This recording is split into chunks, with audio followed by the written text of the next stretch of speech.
Chapter 1. Recruitment. On the morning of April 16, 1985, Aldrich Ames walked into a restaurant in Washington, D.C. and ordered lunch with a Soviet diplomat named Sergei Chuvakin. He paid for the meal. He made small talk. He handed over a folded piece of paper containing the names of 3 Soviet citizens who were secretly working for the CIA. He drove home afterward and watched television. He did not feel like a traitor. He felt like a man who had finally done something that made sense. That is the thing no one tells you about the moment a person crosses the line. It does not feel like crossing a line. It feels like relief. Ames had spent 23 years inside the Central Intelligence Agency by that point. He spoke Russian. He ran agents. He understood the Soviet mind, or believed he did, which is a different thing entirely. He had watched careers around him accelerate while his own moved slowly, then stopped. He had a failed marriage behind him and a new relationship that was costing him money he did not have. He owed nearly $50,000 and had no realistic plan for paying it back. None of that is an excuse, but all of it is an explanation, and somewhere inside a building in Moscow, someone had read his file and understood every single word of it. This is the first thing you need to understand about how recruitment actually works. It is not about finding broken people. Broken people are useless. They drink too much. They talk too much. They panic at the wrong moment and disappear into their own chaos. The men and women who recruit for intelligence services are not looking for broken people. They are looking for people who are almost perfect. Almost. That word carries everything. The KGB had a formal methodology for what they called the development phase. Not the pitch, not the offer. The development. It could last 2 years, sometimes 3. It involved no requests, no pressure, no suggestion of anything illegal or dangerous. It involved simply becoming the most interesting, most attentive, most genuinely curious person in someone's professional life. You learn what they are proud of. You learn what they were passed over for. You learn the specific texture of their frustration, because frustration has texture. It is not a single thing. It is layered and specific and deeply personal. And then you reflect that texture back to them with such precision that the person sitting across from you feels, perhaps for the first time in years, completely understood. That feeling is the door. Not money, not ideology, not blackmail. The feeling of being seen. Robert Hanssen was one of the most catastrophically damaging intelligence losses in American history. For 22 years, from 1979 to 2001, he passed classified material to Soviet and then Russian intelligence while working inside the Federal Bureau of Investigation. He compromised multiple human sources. He handed over technical intelligence programs that had taken decades to build. The full cost of what he gave away has never been fully calculated, because some of what he gave away cannot be assigned a number. He was also, by most accounts, an extraordinarily difficult man to like. He was cold. He was arrogant. He corrected people publicly and without apology. He believed the institution around him was intellectually inferior to him. And he was not entirely wrong about that, which made it worse. He had ideas that went nowhere because the people above him did not understand them. He had a career that plateaued early and stayed there while men he considered his intellectual inferiors were promoted past him. No one at the FBI ever acknowledged any of this. Russian intelligence acknowledged all of it, constantly, patiently, for years. This is what the official histories tend to skip past because it is uncomfortable. Hanssen was not seduced by money, though he took the money. He was not seduced by ideology, though he constructed an ideological framework after the fact to explain himself to himself. He was seduced by the specific and intoxicating experience of being taken seriously by someone who had no institutional reason to do so. He felt respected. For the first time in a very long time, he felt respected. And by the time that feeling had become load-bearing in his life, by the time he had organized his sense of himself around it, the relationship had already done everything it needed to do. Now consider a woman who appears in a single declassified training document from the early 2000s.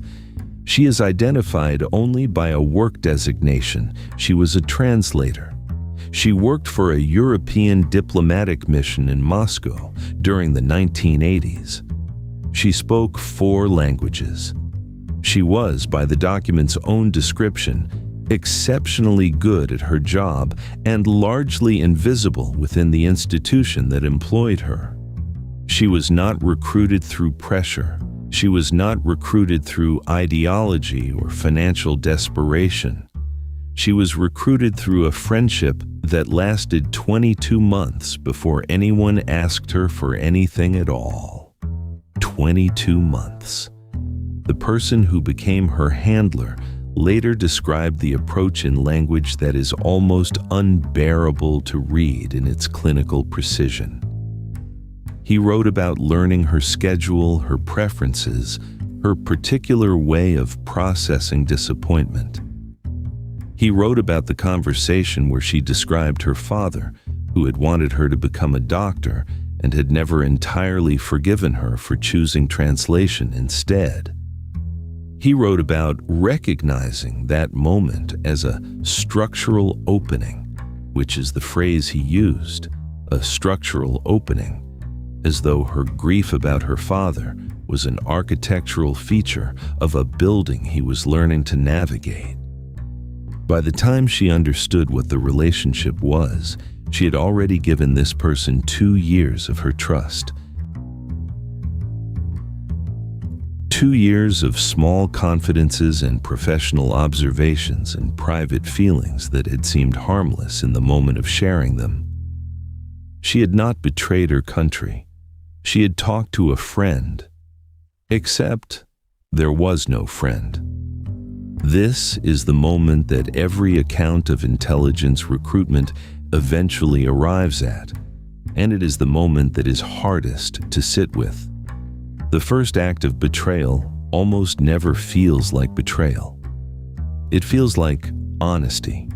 It feels like the particular relief of saying something true to someone who will not judge you for it. The judgment comes later. From investigators, from colleagues, from family members who have to reconstruct what happened and cannot make it add up, because it does not add up in any way that is comfortable to accept. Ames received $4.6 million from Soviet intelligence over the course of 9 years. When he was arrested in 1994 and investigators began the process of understanding what had happened, they asked him repeatedly about motivation. They expected ideology. They expected a political argument, something they could classify and file and move past. What they got was something much harder to categorize. He talked about feeling invisible. He talked about a career that had meant something once and then slowly, without any single dramatic moment, had stopped meaning anything. He talked about the specific exhaustion of knowing important things and having no one who wanted to hear them. The money, he said, was almost secondary.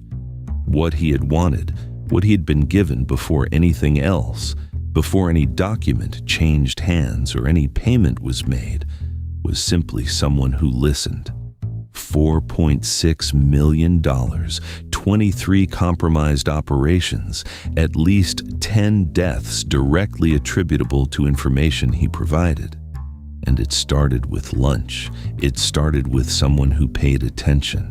That is what makes this history so difficult to dismiss as the story of weak or corrupt or uniquely flawed individuals. Ames was flawed. Hanssen was flawed. The woman in the training document was flawed. But their flaws were not extraordinary.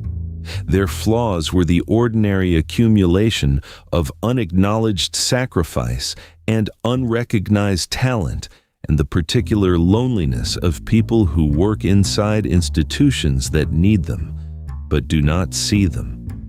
Those conditions exist everywhere, in every organization, in every country, in every profession where human beings invest themselves in something larger than themselves and quietly wait for that investment to be noticed.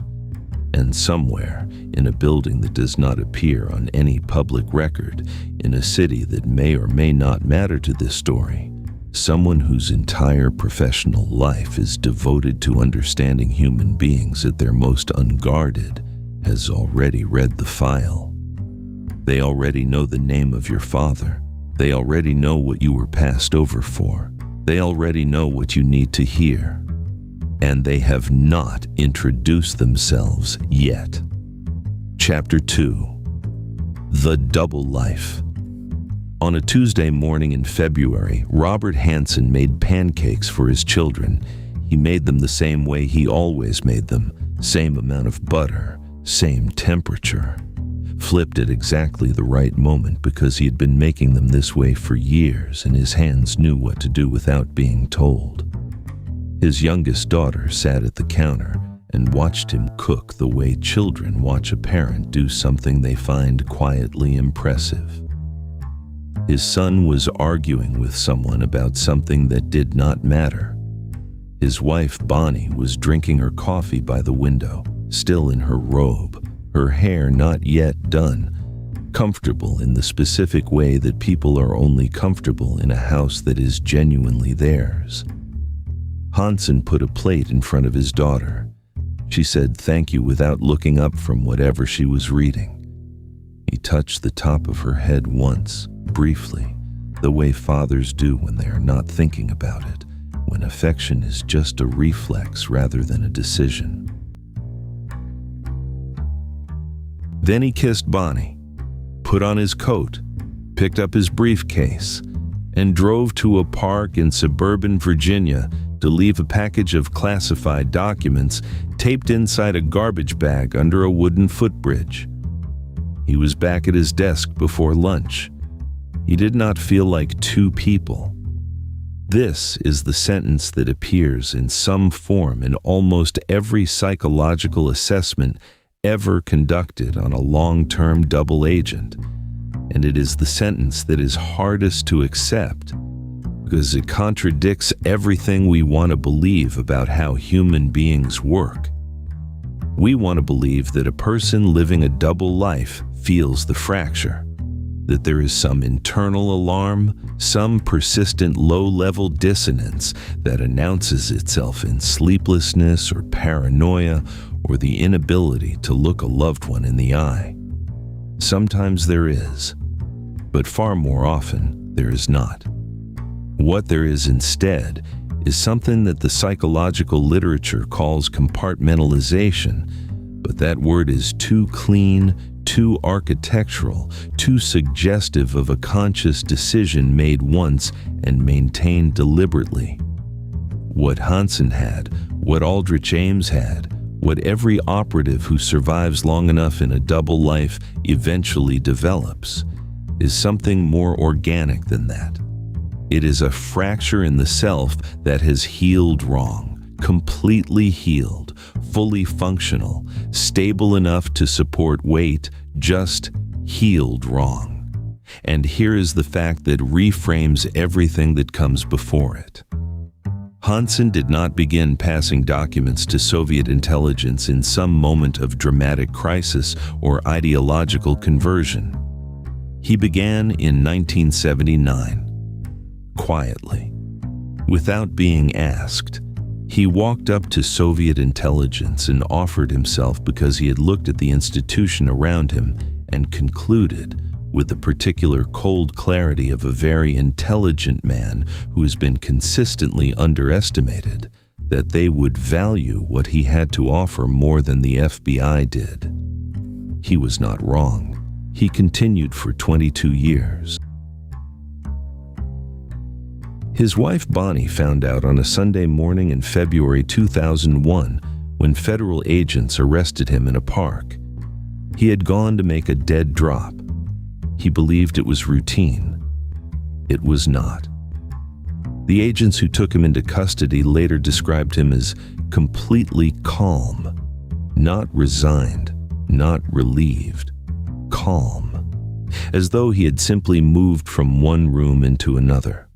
Bonnie was at home when the agents came to the door.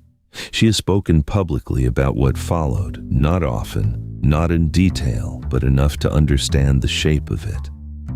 She describes sitting in her kitchen, the same kitchen where she had drunk her coffee that morning, and trying to construct a version of events that made sense, not a version that excused what he had done, a version that connected the man she knew to the thing he had done, a version where both of those things could be true at the same time. She is still constructing it. This is the detail that investigators find hardest to process when they interview the families of exposed double agents. They go in expecting to find a spouse who suspected something, who noticed the inconsistencies, the unexplained absences, the money that did not quite add up, who had a feeling she could not name but that was always there, always present, a low hum beneath the ordinary frequency of daily life. Sometimes that is what they find, but in case after case, what they find instead is something much more destabilizing.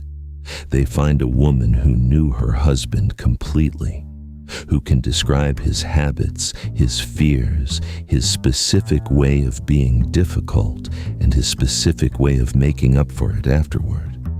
Who had a marriage with genuine history and genuine intimacy and genuine love in it, not despite the circumstances but simply alongside them, simultaneously, in the same house, at the same kitchen table, every morning for 22 years, and who had no idea, not a suppressed idea, not a half-formed suspicion she had chosen not to examine, no idea at all. Because here is the truth that makes this unbearable. He was not performing for her. The version of Robert Hanssen that Bonnie knew was not a mask worn over the real version. It was not a constructed identity maintained through discipline and vigilance and the constant low-level effort of pretending. It was him, genuinely him. The father who made pancakes the same way every time because his hands knew what to do. The husband who kissed her before he left for work. The man who touched the top of his daughter's head without thinking about it because affection had become reflex. That was real. And the man in the park with the garbage bag was also real. Both of them were drawing from the same person. Both of them were fully inhabited. And the tragedy, if that word is large enough for what this actually is not that Bonnie was deceived by a performance. The tragedy is that she was not deceived at all.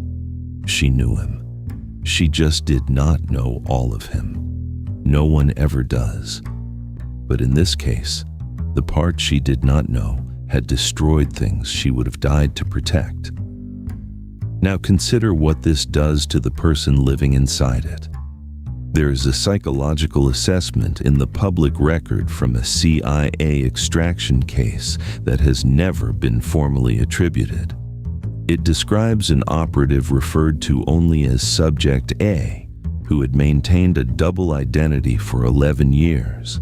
The assessment was conducted after the operation ended, after extraction, after Subject A was safe, debriefed, and theoretically free to return to a single continuous life.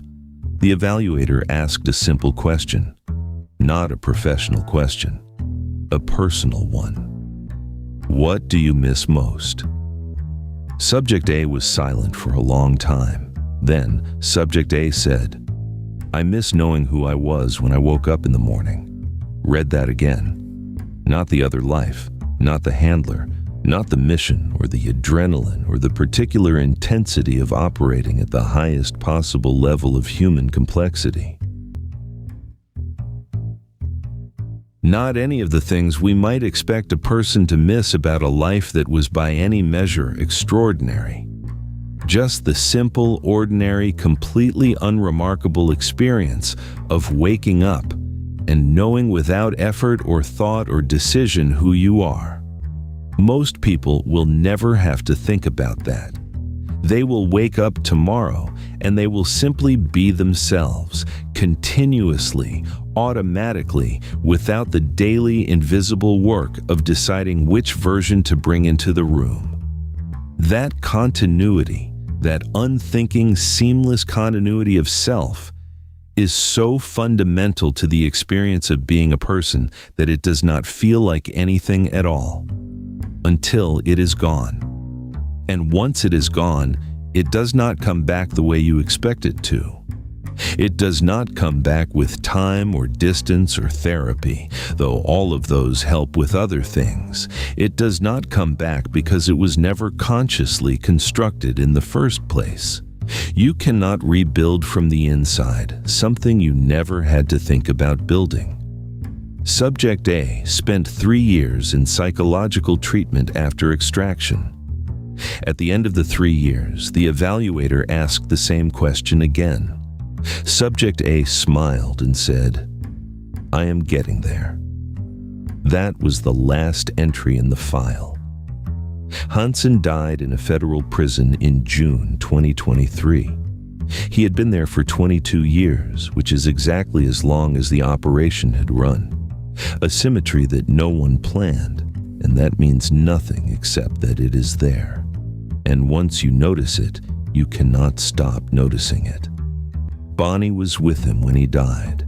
She had visited him throughout his incarceration. She had maintained the marriage through 2 decades of prison glass and monitored phone calls and the specific indignity of loving someone the world has decided to be finished with.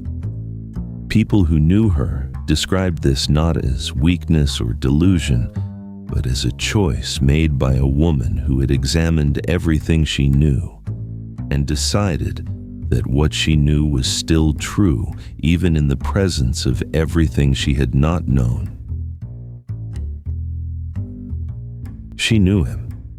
That was still true. Think about what it means to hold both of those things at the same time, to know someone completely, and to discover that the completeness had a room in it you were never shown. To decide that the knowledge is still real, even after the discovery.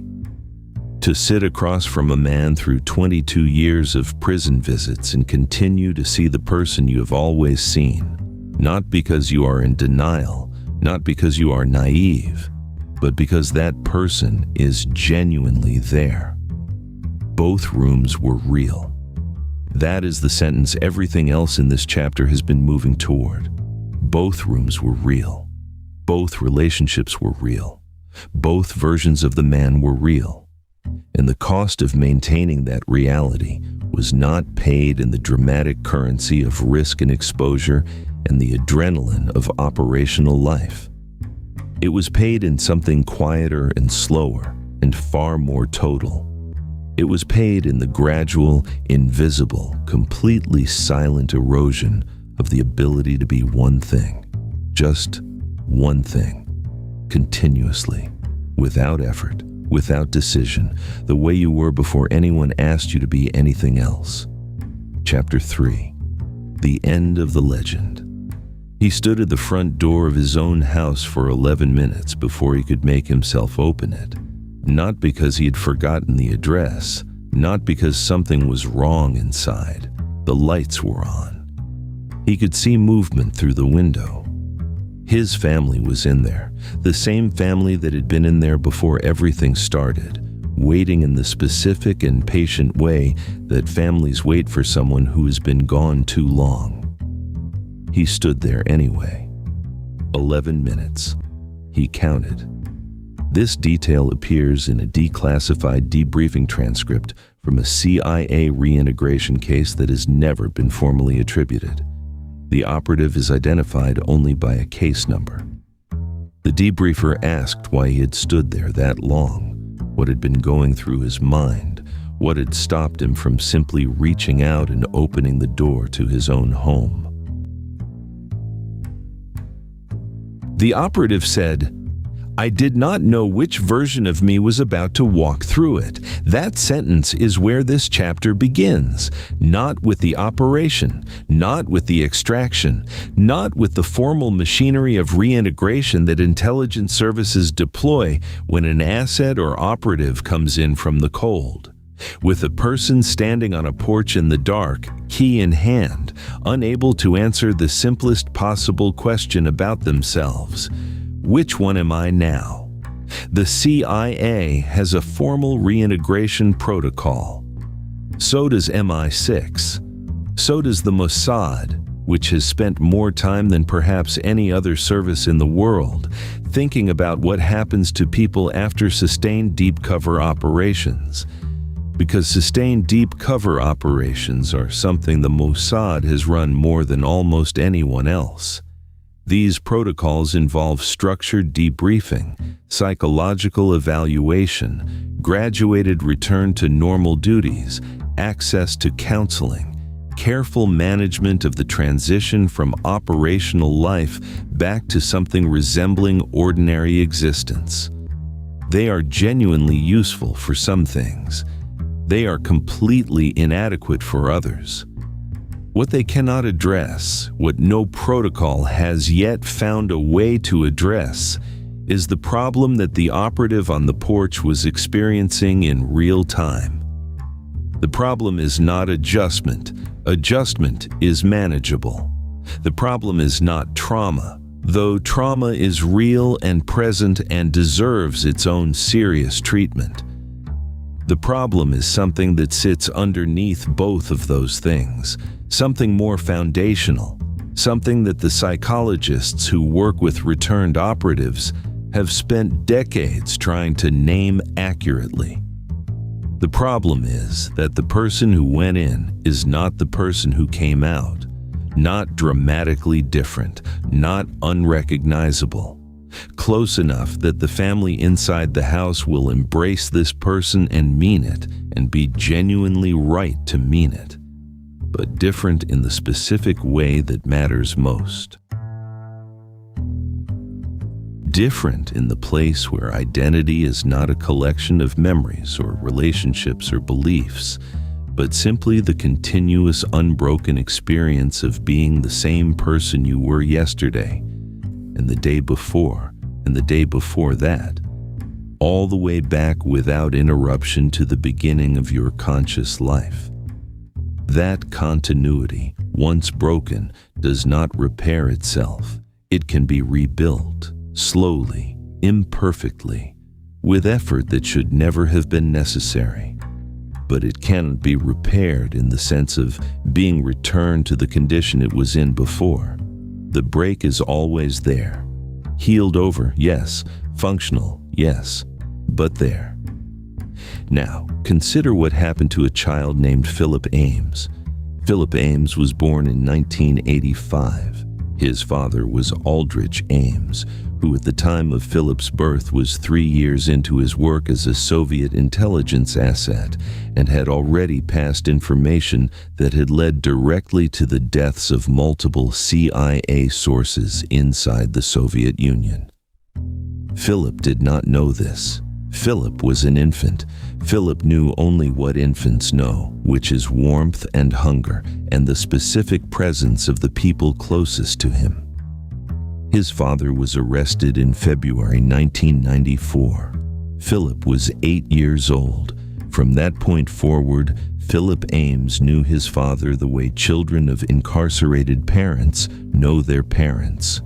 Through visits, through glass, through phone calls that are monitored, and letters that are read before they are delivered. Through the specific and distorted intimacy of a relationship conducted entirely within the constraints of a system designed not for intimacy, but for containment. He grew up. He became a person, a full, complete, real person with his own life and his own history and his own way of moving through the world. He did this, as all children of absent parents do it, partly in response to the absence, partly defined by what was not there, partly shaped by the particular weight of a name that the world had decided meant something specific and that he had to carry anyway, because it was his and there was no putting it down. Aldrich Ames has given interviews over the years in which he speaks about his son with what appears to be genuine love. He describes pride in who Philip has become. He expresses regret, carefully worded regret, for the years that were lost, for the childhood he was not present for the specific experiences of fatherhood, first day of school, learning to drive, graduation, that he watched from behind glass or missed entirely. Here is the fact that reframes all of that. Philip Ames did not choose any of this. He was 8 years old when it ended. He had no agency in what his father had done, no understanding of it, no part in it whatsoever. He was simply a child who was in proximity to a catastrophic set of decisions made by an adult, and the consequences of those decisions landed on him the way consequences always land on children, completely, without negotiation, without the option of opting out. He grew up visiting his father through prison glass. Read that again, not as a fact about Aldrich Ames, but as a fact about Philip Ames, about what it means to have your primary experience of your father mediated by a system of containment, about what it means to build a relationship with a parent in 15-minute increments across a table in a room designed to prevent physical contact, about what it means to become an adult and look back at your childhood and locate your father not in memories of ordinary life, but in the specific institutional texture of visiting rooms and monitored calls and the particular smell of a federal correctional facility on a Saturday afternoon. That is what was taken from him, not by an enemy, not by a foreign intelligence service. By his own father, who loved him, who would say he loved him still, and who made choices when Philip was too young to have any say in the matter that shaped the entire architecture of Philip's childhood. This is the cost that never appears in the damage assessments. The damage assessments count the sources who were compromised. They count the operations that were burned. They attempt to quantify, in the cold, precise language of intelligence analysis, what was lost and what it will take to rebuild it. These assessments are important. The losses they describe are real, and they are serious, and the people who were compromised and killed because of what Ames did deserve to be counted, and their loss deserves to be named. But there is no column in any damage assessment for Philip Ames. There is no line item for the childhood shaped by glass and monitoring and the weight of a name. There is no quantification of what it costs a child to grow up explaining to people why their last name is familiar, to carry into every new relationship and every new context the gravitational pull of something they had no part in creating and no power to escape. He was simply nearby. That was enough. Now consider the people who chose this, not Ames, whose choice was a betrayal of something external. The people who work inside the institutions, the operatives who go in knowing or believing they know what they are signing up for, who accept the conditions, who understand that the work requires a version of themselves that will exist in parallel to the version their family knows, and who make that calculation and decide it is acceptable. Most of them make that calculation in their 20s. Most of them do not fully understand what they have calculated until they are standing on a porch in the dark, key in hand, 11 minutes into the simplest thing in the world, unable to walk into their own house. Because the thing you cannot calculate in your 20s is what 9 years of being someone else does to the person you were before. You can understand it intellectually. You can be briefed on it. You can read the psychological literature and nod at the right moments and sign the forms that indicate you have been informed of the risks. You cannot feel it in advance. You can only feel it afterward, standing on that porch, understanding for the first time that the version of you that is about to walk through that door is not the version that walked out of it, and that the people inside the house are waiting for someone who no longer exists in quite the same form, and that you love them, you genuinely love them, and you are about to ask them to love someone who is close to who you were, but not identical. And that close is going to have to be enough because identical is no longer available. He opened the door. His family was there.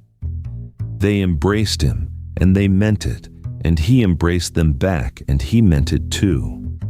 And somewhere in that embrace, in the genuine warmth of it, in the real and present love of it, was a distance of exactly 11 minutes that no one mentioned and that never fully closed.